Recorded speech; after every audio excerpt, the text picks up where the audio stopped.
جريدة النشرة. صباحكم سعيد. قراء جريدة النشرة. اهتزت مدينة وجدة بالأمس على وقع جريمة نكرة. كان البطل ديالها أحد الأشخاص قيل عنه مختل عقلي، لكن المصالح الطبية هي التي ستؤكد ذلك من عدمه. ومع الأسف 3 ديال الأرواح زهقت في هذه الجريمة هذه، والحالة الرابعة حالة خطيرة، وهناك أنباء عن وفاتها. الشرطة مشكورة تصدت لهذا المجرم عن طريق إطلاق السلاح الناري ديالها من أجل توقيفه. للمزيد من المعلومات غادي نتصل بالزميلة ديالي في مدينة وجدة مباشرة. بلقيس، شنو وقع بالضبط؟ واش يمكن تقولي لقراء جريدة النشرة على هاد الجريمة؟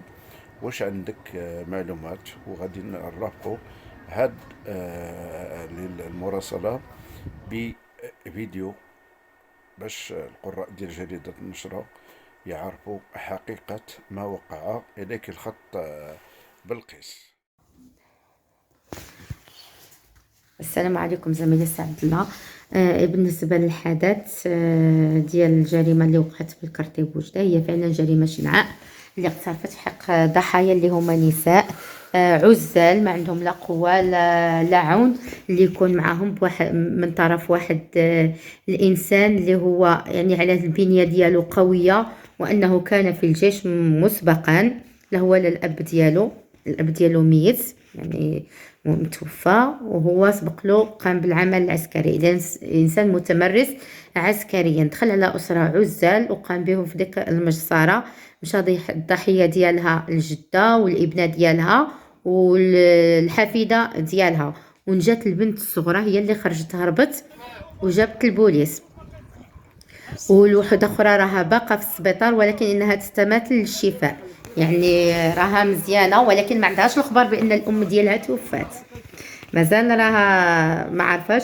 وراني تلاقيت انا مع الزوج ديال الاب ديال الاسره، هو الابن ديالو والابنه الصغيره اللي نجات من الموت. في الحقيقه ما قدش، قال لي ما نقدش نهضر، يعني باقي تحت الصدمه ديال الحدث. ولكن استطعت اني ناخذ اخبار من ابناء الحي اللي ربطوا الاحداث، يعني عطاو واحد التفسيرات، ولكن نقول لك بان البوليس هما اللي قدوا الوحيدين اللي قدوا يخرجوا الخيط الصحيح والسبب الحقيقي لهذه الجريمه. لان هناك اللي كيقول بانه مختل عقليا. ما ممكنش الانسان يمشي للخارج ويجي راه جاي هذه 3 شهور ولا 4 شهور من الخارج وكيقوم بالتجاره ديالو، كيبيع ويشري، اذا يقوم بهذا العمل. كاين الجنون يعني مستبعد، رغم ان الناس قالوا بانه مختل عقلي، لان الطريقه باش صفى هاد الناس وبالاسلوب ان انسان يربط واحد السكين ماضي وكيبقى كي قال لي يقتل في الناس، هذه راها ماشي يعني عمل غير ما كيستصغوش الانسان في الدماغ ديالو. وصعب على حتى على البوليس، اذا صعب عليهم. راهم بقاو كيضربوه راه تقريبا 6 ديال الرصاصات، 4 ديال الرصاصات دايزين في الجسم ديالو، وكيغوت وتيقول لهم انا باغي نقتل، انا باغي نزيد، انا باغي. وما كانش مستهدف غير هذيك الاسره.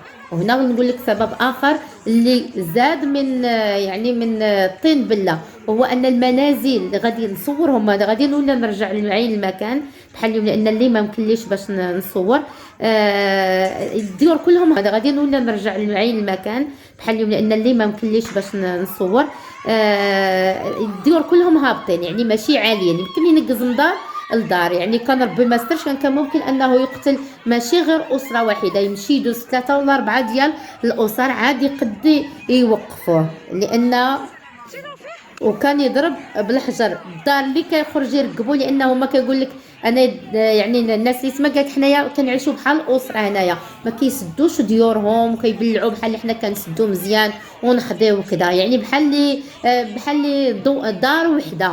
هذا هو المشكل اللي كان.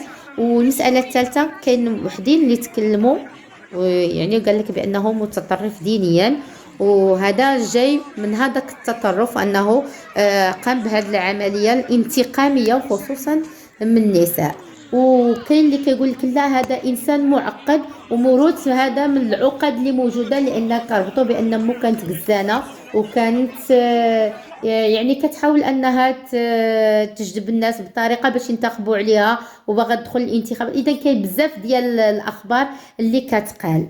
المهم غدا غادي تكون الجنازه ديالهم مع العشيه مع العصر في كيقولوا لها في المقبره الجديده في طريق جراده. انا غادي نحاول انني نمشي في عين المكان وغادي نصور الدفينه ديالهم.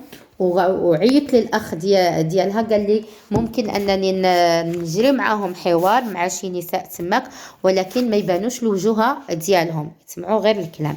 المهم هذه هي المساله اللي مشيت وقمت بالتغطيه ديالها.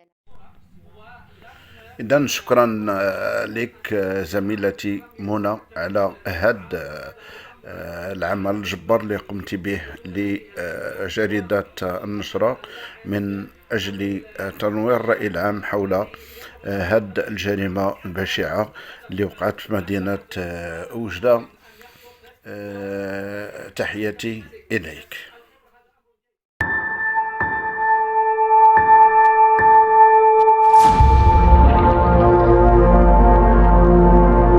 جريدة النشرة.